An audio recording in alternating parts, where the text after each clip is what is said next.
Kemudian sebesar Rp300.000 per bulan untuk guru TK, jenjang pendidikan dasar, dan jenjang pendidikan menengah dan pendidikan khusus yang ditetapkan sebagai penerima.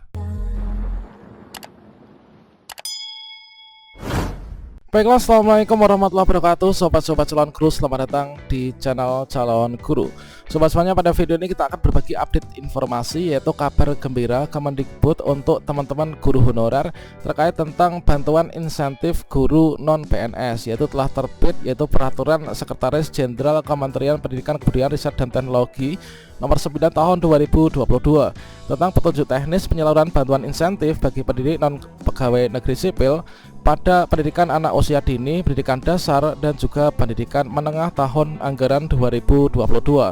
Ialah terutama nanti bagi teman-teman guru TPA, PAUD, TK, SD, SMP, SMA, SMK, serta SLB akan mendapatkan. Kira-kira bagaimanakah untuk syarat dan ketentuannya? Silahkan simak video ini sampai selesai. Namun sebelum kita lanjutkan, perlu saya ingatkan bagi teman-teman yang mungkin baru pertama kali menemukan channel ini, silahkan klik tombol subscribe-nya dan aktifkan notifikasi loncengnya, sehingga nanti jika ada update informasi terbaru, teman-teman gak akan ketinggalan informasi. Baiklah sobat semuanya, telah terbit yaitu peraturan Sekretaris Jenderal Kemendikbudristek nomor 9 tahun 2022, yaitu tentang petunjuk teknis penyaluran bantuan insentif bagi pendidik non pegawai negeri sipil ya, pada pendidikan anak usia dini, kemudian pendidikan dasar, pendidikan menengah tahun anggaran 2022. Nah, sekarang coba kita cek kira-kira bagaimanakah syarat dan juga ketentuannya. Yang mana untuk peraturan ini dikeluarkan di Jakarta yaitu tanggal 15 Juni 2022, teman-teman. Ya, di sini kita langsung pada pokok untuk teknisnya ya, teknis penyaluran bantuannya. Nah, untuk tujuannya ini adalah bertujuan untuk menambah penghasilan di luar gaji atau upah ya bagi pendidik non PNS yang belum memiliki sertifikat pendidik. Jadi di sini untuk teman-teman guru honorer yang belum memiliki sertifikat pendidik. Kemudian digunakan untuk mendorong peningkatan motivasi kerja dan kesejahteraan pendidik non PNS yang belum memiliki sertifikat pendidik. Kemudian untuk pemberi bantuan, dari bantuan ini diberikan oleh Puslapdik ya teman-teman. Kemudian untuk penerima bantuannya, nanti untuk penerima bantuan ini adalah diberikan kepada yang pertama ya pendidik pada kelompok bermain ya atau KB atau tempat penitipan anak atau TPA. Kemudian guru pada taman kanak-kanak atau guru TK.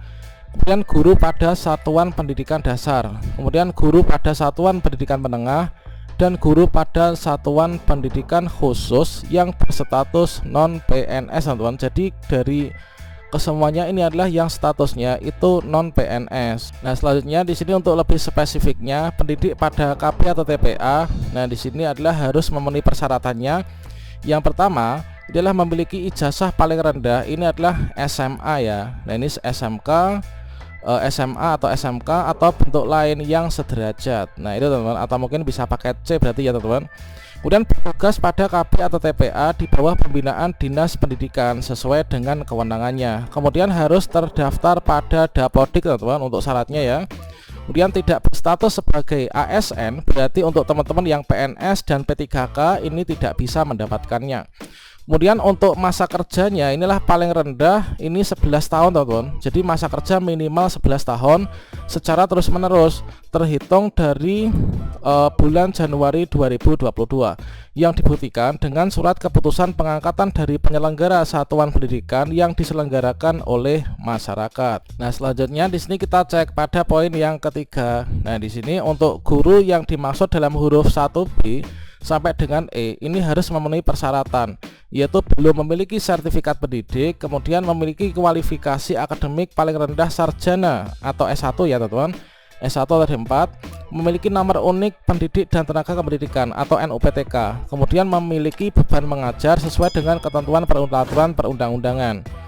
Kemudian terdaftar di Dapodik, tidak berstatus sebagai ASN, memiliki masa kerja paling rendah 17 tahun secara terus-menerus ya, terhitung dari bulan Januari 2022 yang dibuktikan dengan surat keputusan pengangkatan dari penyelenggara satuan pendidikan yang diselenggarakan oleh masyarakat. Nah, selanjutnya untuk bentuk dan rincian bantuannya ini adalah seperti yang ada di sini.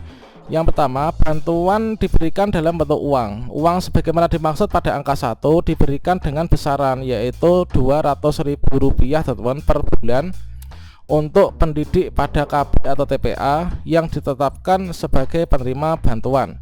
Kemudian sebesar Rp300.000 per bulan untuk guru TK, jenjang pendidikan dasar, dan jenjang pendidikan menengah dan pendidikan khusus yang ditetapkan sebagai penerima. Kemudian untuk besaran uang sebagaimana dimaksud pada angka angka 2 itu terhitung mulai bulan Januari 2022 ya. Alokasi bantuan itu sesuai dengan daftar isian pelaksana anggaran Puslapdik. Kemudian tata kelolanya inilah input dan atau pembaruan data guru non PNS. Inilah guru non PNS didampingi oleh operator sekolah menginput atau memperbaharui data guru non PNS melalui Dapodik. Dan guru non PNS yang bersangkutan ini harus memastikan data terinput dengan benar. Data yang diinput atau diperbaharui itu mengenai satuan administrasi pangkal atau satmingkal, kemudian beban kerja, golongan ruang, masa kerja, NUPTK, tanggal lahir, dan status kepegawaian. Inilah jenis-jenis data yang harus kita cermati ya, jangan sampai ada yang keliru. Dan guru non PNS harus memastikan kesesuaian data yang diinput dan atau diperbaharui sebagaimana dimaksud pada poin C ini teman-teman. Dan kebenaran data yang telah diinput atau diperbaharui itu menjadi tanggung jawab guru non PNS yang bersangkutan. Jadi kita pastikan data yang kita input itu benar. Nah, selanjutnya di sini ada di poin F untuk penginputan atau pembaruan ini harus dilakukan setiap terjadinya perubahan kondisi ya data guru non PNS yang bersangkutan. Data guru non PNS yang telah diinput atau diperbaharui pada Dapodik itu nantinya akan diverifikasi dan divalidasi ya oleh guru non PNS yang bersangkutan. Dinas Pendidikan dan Dirjen ini memastikan data guru non PNS pada Dapodik itu akurat dan logis ya, sesuai dengan kondisi YPS. Validasi dan penetapan penerima bantuan ini Puslapdik melakukan sinkronisasi data guru non PNS antara Dapodik dengan aplikasi Sistem Informasi Manajemen Aneka Tunjangan atau SIM Anton pada kementerian. Kemudian Puslapdik melakukan validasi guru PNS non PNS sesuai dengan persyaratan penerima bantuan insentif, apakah kita berhak ataukah tidak. Selanjutnya nanti pemerintah daerah itu akan memberikan persetujuan ya hasil validasi guru non PNS penerima bantuan tersebut sebagaimana dimaksud pada huruf B melalui SIM Anton.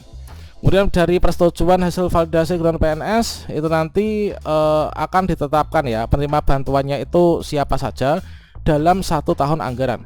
Kalau misalkan kita mendapatkan yang pendidikan dasar ya menengah itu adalah 300 dikalikan 12 itu semoga bisa membantu keuangan keluarga kita ya teman-teman sebagai guru honorer. Kemudian penerima bantuan insentif ditetapkan oleh pejabat pembuat komitmen atau PPK dan disahkan oleh kuasa pengguna ya. Kemudian yang telah ditetapkan itu nanti disampaikan melalui aplikasi SIMBAR ini yang disediakan oleh kementerian.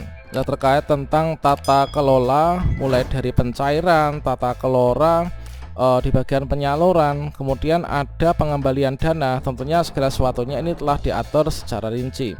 Nah, semoga saja di sini nanti kita sebagai guru honorer mendapatkan ya bantuan insentif ini. Demikian informasi ini, semoga bermanfaat. Wassalamualaikum warahmatullahi wabarakatuh.